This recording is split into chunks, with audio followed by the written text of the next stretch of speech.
बदलते भारत की शान।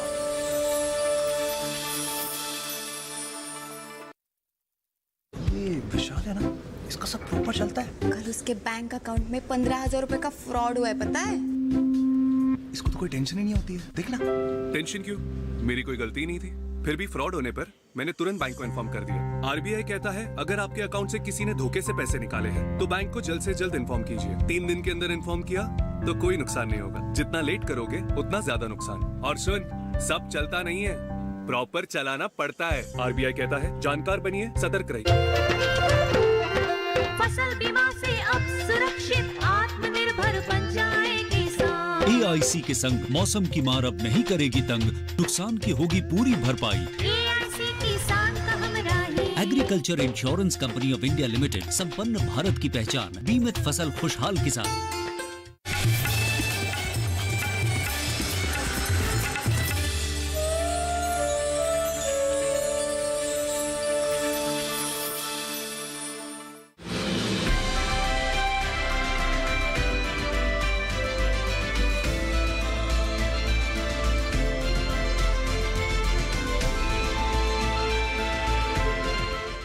नमस्कार, आप देख रहे हैं दूरदर्शन किसान। खेती और किसानी से जुड़ी नवीनतम जानकारियों के साथ इस खास कार्यक्रम में आपका स्वागत है।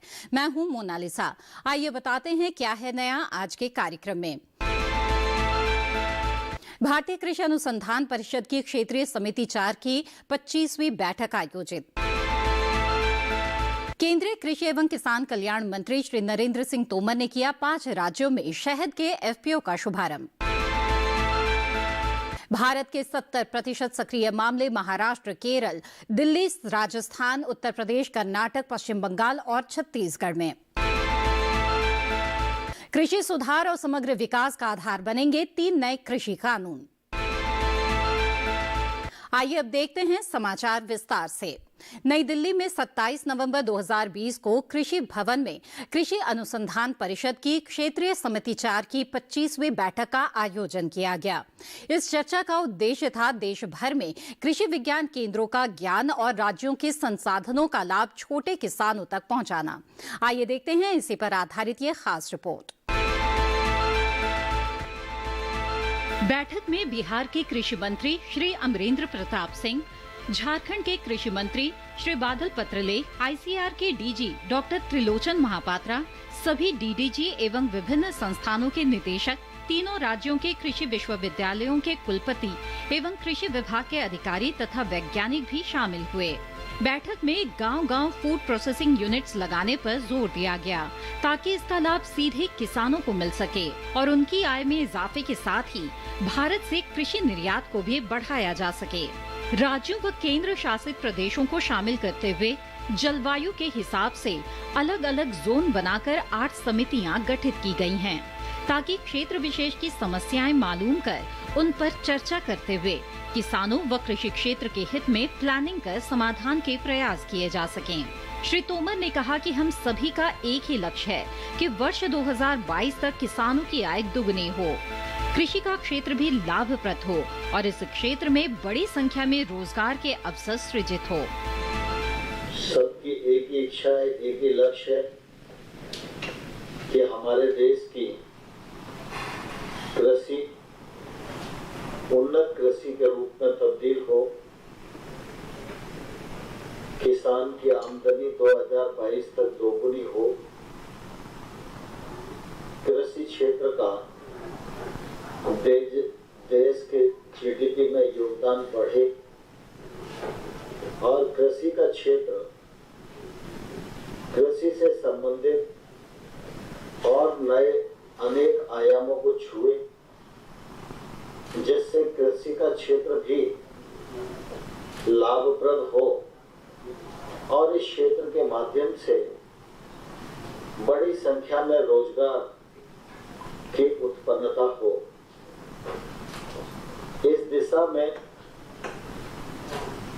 लगातार केंद्र सरकार, राज्य सरकार बहुत तेजी के साथ काम कर रही है, लेकिन हम सब इस बात को भली भांति जानते हैं कि जब हम किसी राह पर चलते हैं तो उस राह में शिक्षा की बड़ी मौलिक आवश्यकता रहती है और मुझे प्रसन्नता है कि हमारे देश में ICAR के माध्यम से कृषि शिक्षा के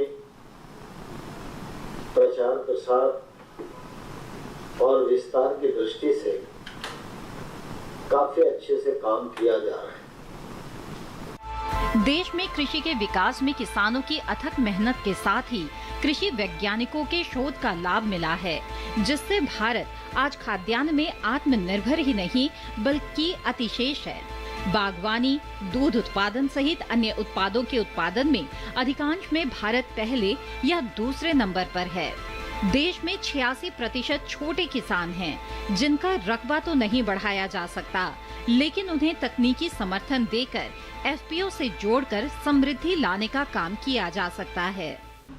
पूरे देश को 8 रीजन में विभाजित करते हुए ये हर एक जो रीजन है उसका मीटिंग 2 साल में एक बार किया जाता है और ये है रीजन 4 का मीटिंग, जिसमें उत्तर प्रदेश, बिहार और झारखंड आते हैं और ये तीनों प्रदेश के अधिकारी और मंत्रीगण के साथ ये बैठक आज शुरू हुआ और उसमें हम 2 साल पहले 2018 में जो बैठक किए थे उसमें 80 अलग अलग बिंदु के ऊपर चर्चा करते हुए निर्णय लिया गया था, एक्शन प्लान तय किया गया था और वो 80 में से 66 बिंदुओं पर एक्शन लिया जा चुका है और 14 बिंदु के ऊपर अभी काम चल रहा है और उसका चर्चा किया और उसके ऊपर जल्दी से जल्द ये आगे लेकर तेजी से समाप्त किया जाएगा। 10,000 करोड़ रुपए के निवेश से छोटी फूड प्रोसेसिंग यूनिट्स की स्थापना, मछली पालन, पशुपालन, मधुमक्खी पालन व अन्य माध्यमों से कृषि क्षेत्रों में निजी निवेश बढ़ाने सहित अन्य उपाय कर सरकार किसानों, कृषि क्षेत्र की समृद्धि के लिए सतत प्रयास कर रही है। केंद्रीय कृषि एवं किसान कल्याण, ग्रामीण विकास, पंचायती राज तथा खाद्य प्रसंस्करण उद्योग मंत्री श्री नरेंद्र सिंह तोमर ने 10,000 FPO बनाने की केंद्र सरकार की योजना के अंतर्गत 5 राज्यों में मधुमक्खी पालकों, शहद संग्राहकों के 5 FPO का शुभारंभ किया। दिल्ली स्थित कृषि मंत्रालय में केंद्रीय कृषि एवं किसान कल्याण मंत्री नरेंद्र सिंह तोमर ने वीडियो कॉन्फ्रेंसिंग के माध्यम से मधुमक्खी पालकों के किसान उत्पादक संगठनों का उद्घाटन किया। इस अवसर पर कृषि मंत्रालय एवं नेफेड के अधिकारियों ने भाग लिया। इस अवसर पर केंद्रीय कृषि एवं किसान कल्याण मंत्री नरेंद्र सिंह तोमर ने कहा कि इस FPO के माध्यम से देश भर के मधुमक्खी पालकों के लिए एक अच्छा संदेश जाएगा और इससे मधुमक्खी पालकों के आमदनी में भी काफ़ी इजाफा होगा।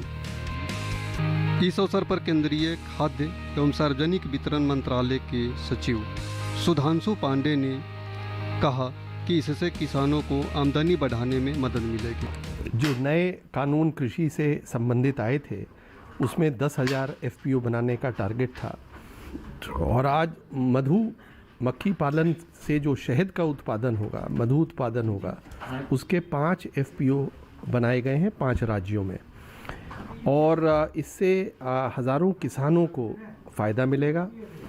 भारत जो है मधु उत्पादन में तीसरे स्थान पे पहुंच गया है और किसानों की इनकम को दोगुना करने में इसका बहुत महत्वपूर्ण योगदान हो सकता है, क्योंकि मेन एग्रीकल्चर एक्टिविटी के करते करते साथ में ये एक्टिविटी जो है एक एडिशनल सप्लीमेंट्री इनकम आय किसानों की बढ़ाती है। तो जैसा कि आपने आज के समारोह में भी देखा, अब हमारा टारगेट है कि इन 5 को बढ़ा करके हम 50 करें और मधुमक्खी से ही, शहद से ही जुड़े हुए करीब 100 FPO पूरे देश भर में बनाएं और उसमें खास जो मोनोफ्लोरल हनी होता है, जो एक क्रॉप से जुड़ा हुआ होता है, चाहे सेब का हो, सरसों का हो, अजवाइन का हो, लौंग का हो, इलायची का हो, उस तरीके के एफपीओज़ को प्रमोट करने का प्लान है। तो इससे किसानों की इनकम में भी बढ़ोतरी आएगी, हमारे एक्सपोर्ट्स में भी बढ़ोतरी आएगी, और जो हमारी संस्कृति में मधु का एक बहुत महत्वपूर्ण योगदान है, उसका हर स्टेज के ऊपर रोल है। औषधि में भी है और शुभ कार्यों में भी है, पूजा में भी है। तो इसकी अवेलेबिलिटी जो है पूरे देश में बढ़ेगी। सर, जिस तरह से आज 5 राज्यों में एफपीओ के द्वारा मधुमक्खी पालकों के लिए इस तरह से जो बनाया गया, घोषणा किया गया है, सर इससे किसानों को और ख़ास तौर से जो किसानों में मधुमक्खी पालक है, इनको कितना फ़ायदा होगा? देखिए, जो आज शुरुआत हुई है, ये पहली शुरुआत है। जैसे भारत सरकार ने अपना 10,000 एफपीओ बनाने का जो लक्ष्य निर्धारित किया है, उसमें से ये पहले मधुमक्खी पालकों के 5 एफपीओ आज उनका लॉन्चिंग हुआ है। माननीय कृषि एवं किसान कल्याण मंत्री जी ने किया है। हमारे एमओएस रूपाला जी भी उसमें जुड़े, हमारे सचिव महोदय और सभी अधिकारीगण उसमें संबंधित जुड़े हुए थे। ये एफपीओ जो है, इससे फ़ायदे क्या होंगे कि हमारा मधुमक्खी पालक और मधुमक्खी पालन उद्योग एक बिखरा हुआ उद्योग है, मतलब संगठित नहीं है। तो इससे एफपीओ से फ़ायदे क्या होंगे कि हमारा मधुमक्खी पालक संगठित होकर अपना एक ऑर्गेनाइजेशन उनका होगा। वो एक ऐसा ऑर्गेनाइजेशन होगा जिसमें हर निर्णय लेने की क्षमता उन्हीं की होगी, कोई इंटरवेंशन नहीं होगा किसी का किसी तरह का। अब वो किस तरह से फ़ायदा करेंगे? मधुमक्खी पालन में जो एफपीओ हैं उनके मेंबर सदस्य मधुमक्खी पालक होंगे। तो मधुमक्खी पालकों को एक तो अच्छा मधुमक्खी पालन करने के अवसर होंगे। उनको जैसे इनपुट की ज़रूरत, पैसे की ज़रूरत, अकेला आदमी नहीं उतनी अच्छी तरह से इन्वेस्ट कर पाता है, काम कर पाता है, लेकिन जब 10 लोग, 100 लोग, 500 लोग, 1000 लोग उसमें जुड़ जाएंगे एक ही तरह के, तो उस उनको काफ़ी फ़ायदा, एक मजबूती आएगी। बीकीपिंग में होगा, फिर वो अपने प्रोडक्ट की प्रोसेसिंग करके, ब्रांडिंग करके उसको मार्केट में लाएंगे, तो उससे उनकी इनकम और बढ़ेगी।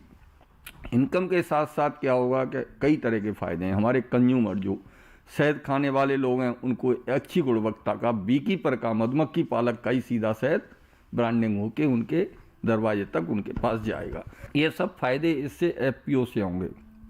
ये सब फ़ायदे तो एक दिखने में जो लग रहे हैं छोटे हैं अभी, जब इसकी शुरुआत हो जाएगी और जब इस तरह के कई एफपीओज हो जाएंगे, तो क्या होगा कि हमारा एक्सपोर्ट, ये एफपीओ भी एक फेडरेशन बना के या और एक बड़ा ऑर्गेनाइजेशन बना के ये एक्सपोर्ट भी करेंगे, और कई तरह के और भी उत्पाद हैं मधुमक्खी पालन के, वो भी प्रोड्यूस करेंगे।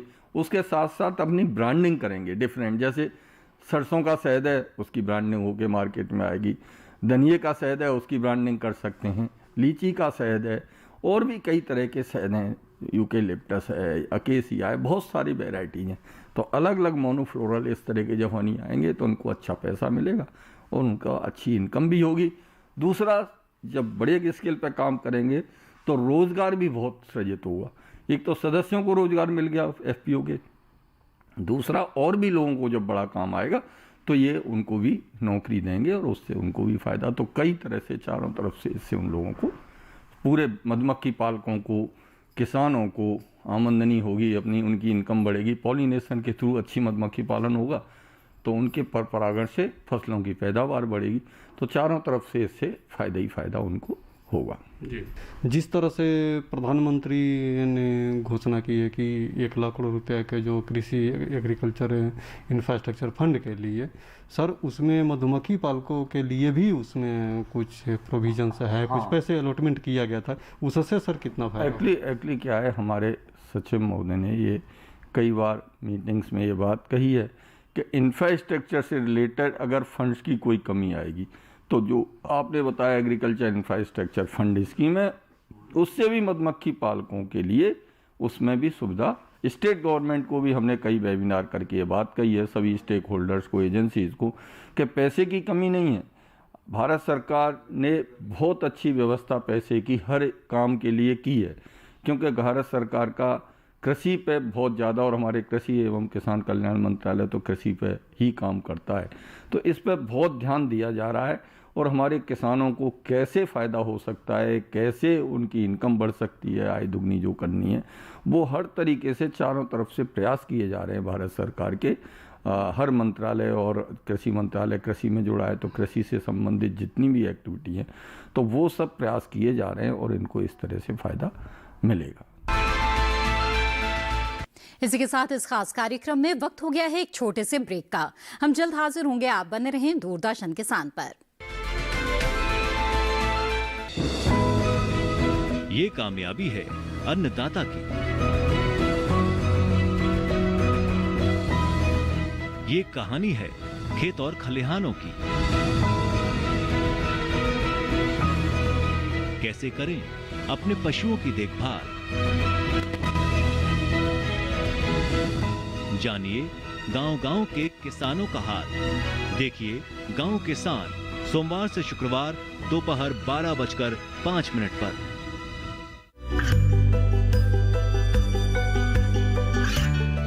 गांवों और पिछड़े क्षेत्रों में सरकारी योजनाओं की जानकारी पहुंचा। देश में कौशल और क्षमता विकास कर ग्रामीणों को सामाजिक बदलाव और विकास से जोड़ने की दूरदर्शन किसान की पहल चौपाल चर्चा देखें सोमवार से शुक्रवार सुबह 9 बजे। ब्रेक के बाद आप सभी का फिर से स्वागत है। भारत के सक्रिय मामले आज 4,55,555 पर हैं। भारत के कुल पॉजिटिव मामलों के इस समय 4.89% सक्रिय मामले हैं। कुल सक्रिय मामलों में लगभग 70% योगदान 8 राज्यों केंद्र शासित प्रदेशों यानी महाराष्ट्र, केरल, दिल्ली, राजस्थान, उत्तर प्रदेश, कर्नाटक, पश्चिम बंगाल और छत्तीसगढ़ से हैं। आइए देखते हैं खास रिपोर्ट। आज की तारीख में कोविड के कुल 87,014 सक्रिय मामले के साथ महाराष्ट्र शीर्ष पर बना हुआ है। केरल में 64,615 सक्रिय मामले हैं, जबकि दिल्ली में 38,734 कुल सक्रिय मामले हैं। देश में पिछले 24 घंटों में कोविड के 43,082 नए मामले दर्ज किए गए हैं। महाराष्ट्र में अतिरिक्त 1,526 मामलों के साथ अधिकतम पॉजिटिव बदलाव दर्ज किया गया है, जबकि छत्तीसगढ़ में 719 सक्रिय मामलों में कमी के साथ अधिकतम नेगेटिव बदलाव दर्ज किया गया है। महाराष्ट्र में कोविड के सबसे अधिक 6,406 नए मामले सामने आए। दिल्ली ने 5,475 नए मामले दर्ज किए हैं, जबकि केरल में पिछले 24 घंटों में 5,378 नए मामले दर्ज किए गए हैं। भारत में ठीक होने वाले कुल मरीजों की संख्या 87 लाख को पार कर गई है। आज राष्ट्रीय रिकवरी दर 93.65% है। रिकवरी के नए मामलों में से 78.15% मामले 10 राज्यों केंद्र शासित प्रदेशों में केंद्रित हैं। दिल्ली में 4,937 लोग रिकवर हुए हैं और उसके बाद महाराष्ट्र में 4,815 लोग रिकवर हुए हैं। अब तक कुल 46,813 मौतों के साथ महाराष्ट्र में अधिकतम 34.49% योगदान है। पिछले 24 घंटों में 492 लोगों की मौत हुई है, जिसमें से 75.20% मामले 10 राज्यों केंद्र शासित प्रदेशों में केंद्रित हैं। दिल्ली में सबसे अधिक 91 लोगों की मौत हुई है। महाराष्ट्र में 65 और पश्चिम बंगाल में 52 लोगों की मौत हुई है। देश में हो रहे कृषि सुधार और समग्र विकास का आधार बनेंगे 3 नए कानून। आइए जानते हैं इसके बारे में विस्तार से। कृषि में कई अहम सुधार करने के लिए सरकार ने उपज बिक्री की व्यवस्था में कई जरूरी बदलाव किए हैं। इस दिशा में सरकार ने कृषक सशक्तिकरण व संरक्षण, कीमत आश्वासन और कृषि सेवा पर करार अधिनियम 2020 लागू किया है। इस अधिनियम के लागू हो जाने से अब किसान उपज से खाद्य उत्पाद बनाने वाले प्रोसेसर्स, व्यवसायिक कंपनियां, थोक और फुटकर विक्रेताओं और निर्यातकों के साथ कृषि उपज की बिक्री के लिए सीधे करार या व्यवसायिक समझौता कर सकेंगे। करार हो जाने के बाद फसल की अच्छी पैदावार के लिए जरूरी साधन या इनपुट्स उपलब्ध कराने की पूरी जिम्मेदारी खरीदार की होगी। अधिनियम के लागू हो जाने से अब पैदावार के दौरान फसल पर किसान का मालिकाना हक बना रहेगा। वहीं किसानों को उपज की बिक्री पर होने वाला खर्च भी नहीं देना पड़ेगा। यानी किसानों के मुनाफे में पहले के मुकाबले खासी बढ़त होगी। फसल का बीमा तो कराया ही जाएगा, साथ ही जरूरत होने पर किसान वित्तीय संस्थानों से कर्ज भी ले सकेंगे। इतना ही नहीं, किसानों को मौसम के जोखिम और बाजार के उतार चढ़ाव से भी सुरक्षा मिलेगी। ये अधिनियम अनुबंधित किसानों को नियमित और समय पर भुगतान की सुविधा भी देता है। जाहिर है कि कृषि में हुए इन सुधारों से किसान काफी फायदे में रहेंगे। इसमें से एक कानून है कृषि उपज व्यापार तथा वाणिज्य संवर्धन एवं सुविधा अधिनियम 2020। इस कानून के बनने से एक ऐसी व्यवस्था, कानूनी व्यवस्था लागू होगी जिसमें किसान को अपनी उपज, जो उसका उत्पाद है, उसको बेचने की स्वतंत्रता मिलेगी। वो उत्पाद वो किसे बेचे, कब बेचे, कितने दाम पे बेचे, ये इसको निर्धारण करने की किसान को उसको चॉइस मिलेगी और इससे वह अपने उत्पाद का राज्य के अंदर या अंतर्राज्यीय व्यापार कर सकेगा। इसी के साथ आज के इस खास कार्यक्रम में बस इतना ही। मुझे दीजिए इजाजत। आप बने रहें दूरदर्शन किसान पर। नमस्कार।